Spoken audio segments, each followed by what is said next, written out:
On February 28, 2026, the world woke up to a military crisis of historic proportions. The United States and Israel launched massive strikes inside Iran, targeting not just missile sites, but the very heart of the Iranian leadership. Within hours, the region teetered on the edge, missile and drone attacks spread across the Gulf, and Iran declared it would close the Strait of Hormuz, a critical artery for nearly one-fifth of global oil flows. Today, we break down what happened in the first 24 hours, why this doesn't automatically mean regime collapse, and what the global economic and strategic implications could be. Let's start with the scope of the strikes. The operation, reportedly named Operation Epic Fury, went far beyond conventional strikes, Iranian naval assets, ballistic missile infrastructure, command and control centers, the Ministry of Defense, and even residences of senior leaders were hit.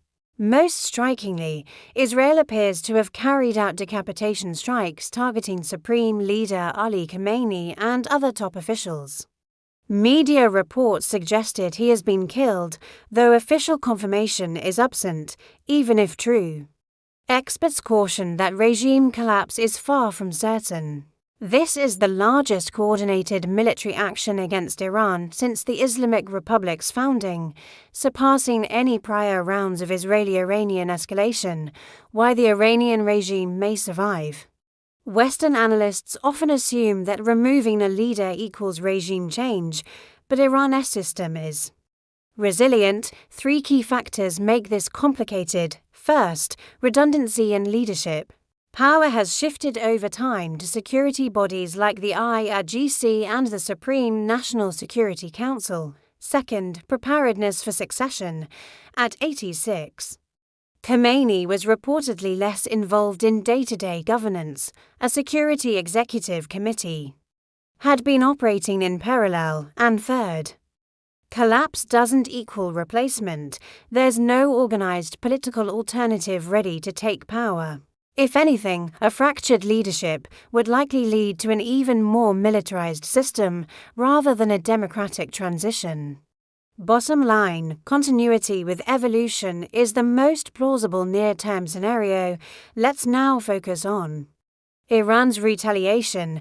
Iran responded faster and more broadly than in previous crises. Missile and drone strikes targeted urban centers in Dubai, Abu Dhabi, Riyadh, and Kuwait City. Notably, highly visible civilian infrastructure was hit, including symbolic skyscrapers. Why focus on the Gulf rather than Israel? Israeli air defenses reportedly degraded Iran's long-range missile capabilities early. Gulf states host American bases and are seen by Tehran as enablers of the Israeli and United States strikes. This strategy carries risk. Attacking Gulf cities could push the GCC states closer to Washington, expanding U.S. access to bases and airspace. Let's now explore the Strait of Hormuz. The real economic flashpoint is the Strait of Hormuz. Iran announced it would close the strait, temporarily halting tanker traffic. But here's the key: a perceived blockade often has more impact than an actual one. Even limited missile threats can add a risk premium to oil prices. Before the strike, Brent crude was around $73 a barrel. Analysts expect an immediate $5-10 jump if the conflict continues, potentially pushing prices toward $90. The risk premium may fade if de-escalation occurs. And both Saudi Arabia and the UAE have spare capacity to offset supply gaps. China's strategic reserves could also mitigate disruption. So what is the United States strategy? The Trump administration's approach appears decisive but contained: massive air power surges, no ground invasion, limited logistics footprint. This signals a short, high-intensity campaign aimed at degrading Iran's nuclear and missile capabilities rather than full regime change. President Trump reportedly framed the operation as an opportunity for the Iranian people to decide their future. not a United States-led nation-building campaign, domestically. This approach is politically sustainable. The key variable remains American casualties. A significant number could rapidly escalate the conflict. The wild cards lie in Iran's regional proxies.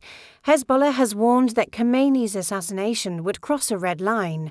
How this have threatened Red Sea shipping.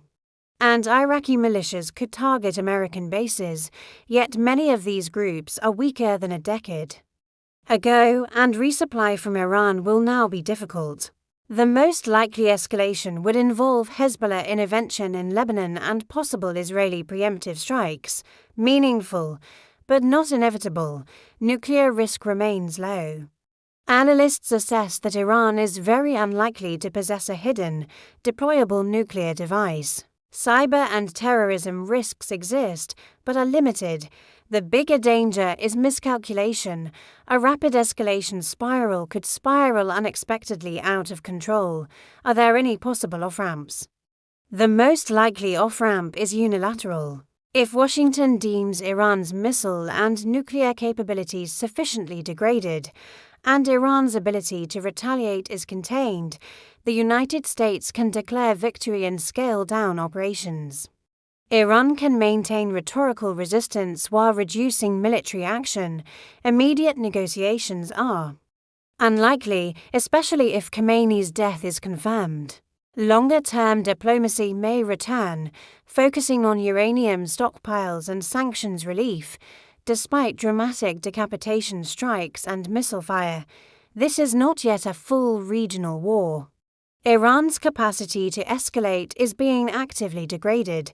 The United States appears committed to a short, contained campaign. Energy markets are volatile but not panicked. The biggest unknowns remain: the new Iranian leadership, Hezbollah's next moves, and whether a high-casualty incident changes Washington's calculus.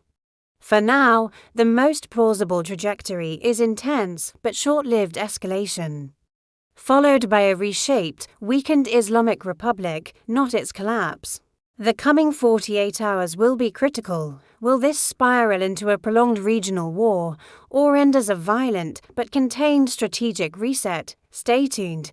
The world is watching, and history is unfolding in real time.